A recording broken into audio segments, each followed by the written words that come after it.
अस्सलाम वालेकुम। I am Mohammad Saqib Yasin और welcome to my channel Alpha Trade talk.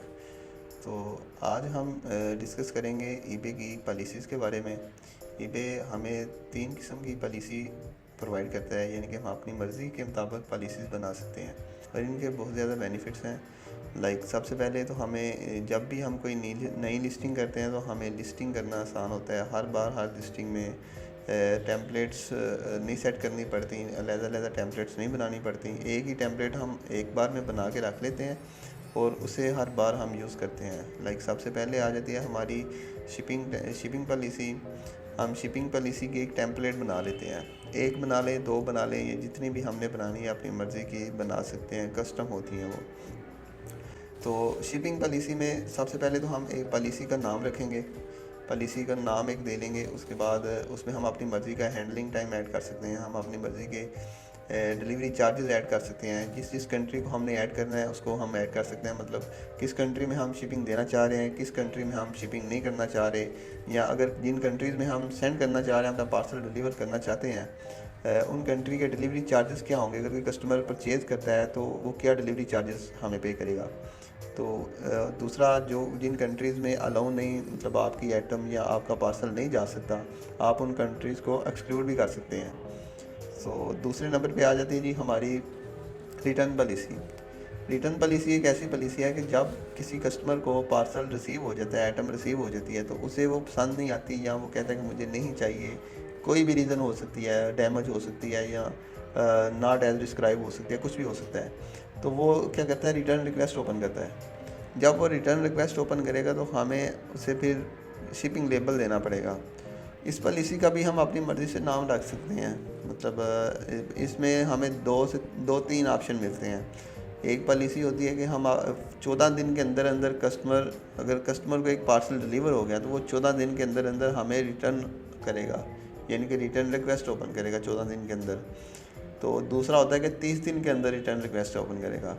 अगर वो रिटर्न रिक्वेस्ट ओपन कर देता है तो फिर हमें क्या मतलब उसे रिफ़ंड करना है या उसे उसके मुतबादल कोई चीज़ भेजनी है। जो मतलब उसने ऑर्डर किया है उसे वो नहीं मिला या डैमेज मिला है किसी सूरत में, या उसे नहीं पसंद, तो हमें या तो रिफ़ंड करना पड़ेगा या फिर उसे हमें वो चीज़ नहीं भेजनी पड़ेगी। तो हम ये ख़ुद अपनी मर्ज़ी से सिलेक्ट करते हैं कि हमें वो रिफ़ंड करना है उसे या चीज़ नहीं भेजनी है। वो दोनों ऑप्शन होते हैं हमारे पास। तीसरे नंबर पे आ जाती है जी हमारी पेमेंट पॉलिसी। जब एक कस्टमर ऑर्डर प्लेस कर देता है ईबे पे, अपना ऑर्डर प्लेस कर देता है, तो हमें जो पेमेंट है वो 3 से 4 किस्म में मिल सकती है, 3-4 तरीक़ों से मिल सकती है। कस्टमर जो है पे करेगा और आपको इमीडिएटली पेमेंट मिल जाएगी ईबे के थ्रू। और दूसरा होता है कि आपको कैश पिकअप करनी पड़ेगी, यानी कि कस्टमर से आपको मिलके उससे अपनी पेमेंट लेके उसे फिर आपको पार्सल देना होगा। ये चीज़ होती है कैश पिकअप। और दूसरे नंबर पे है जी आपकी मनी ऑर्डर। आप मनी ऑर्डर के ज़रिए मंगवा सकते हैं।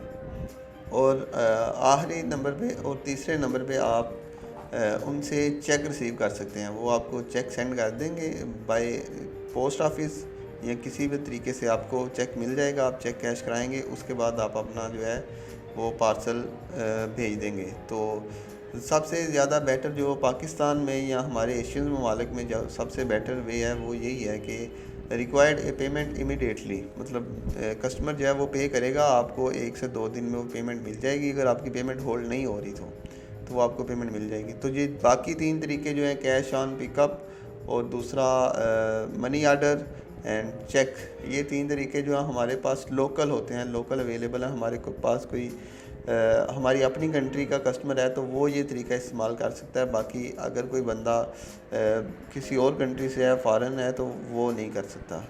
आई होप आपको मेरी इस वीडियो से कोई इन्फॉर्मेशन मिली होगी। सो प्लीज़ सब्सक्राइब करें और लाइक करें हमारी वीडियोज़ को। हम इंशाल्लाह रेगुलर मज़ीद ऐसी वीडियोज़ बनाएंगे जिनसे आपको बहुत फ़ायदा होगा और काफ़ी कुछ सीखेंगे आप हमारी वीडियो से। Thank you.